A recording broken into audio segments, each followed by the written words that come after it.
In this 5 minutes of focus, we're going to talk about two key leadership skills, empowerment and empathy.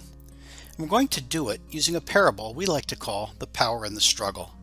So remove all distractions and just push play.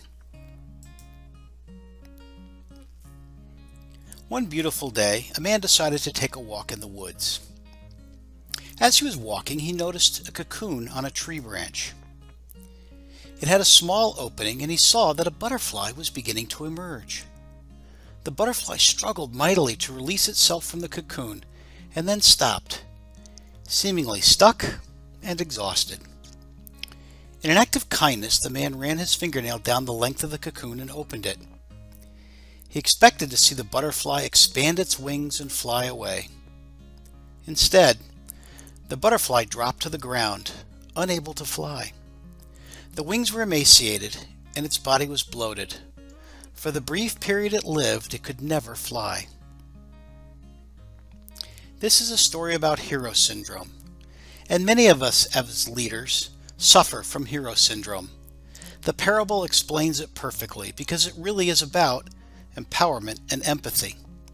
As leaders, we're driven to succeed, and as such, we want our teams and followers to succeed as well. We're drawn into the falsehood that making the struggle easier will help those we lead be successful. With today's pace, we find ourselves falling into a trap of avoiding answers or doing the work ourselves rather than allowing our teams and those we lead to grow in the struggle of the task. Most of us do this for the sake of expedience, but lose the most powerful application, growth from the struggle. We want to empower our teams. We want to empower those who work for us. But sometimes our empathy moves too far from empathy to hero. So what are we to do? Recognize the power in the struggle for growth and development of those that we lead.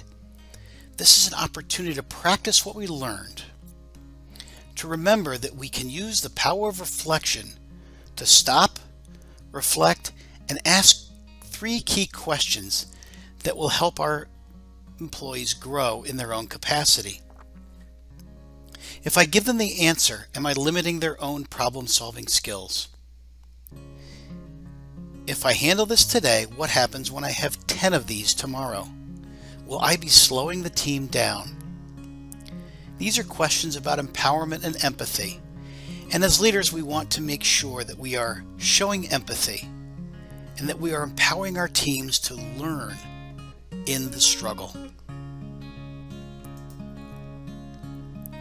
If you've enjoyed this, visit our website. Come and explore. Feel free to get free white papers, webinar alerts, and seminar notices. And if you really liked it, go to YouTube and sign up for our channel. Remember, there is a great deal of power in the struggle.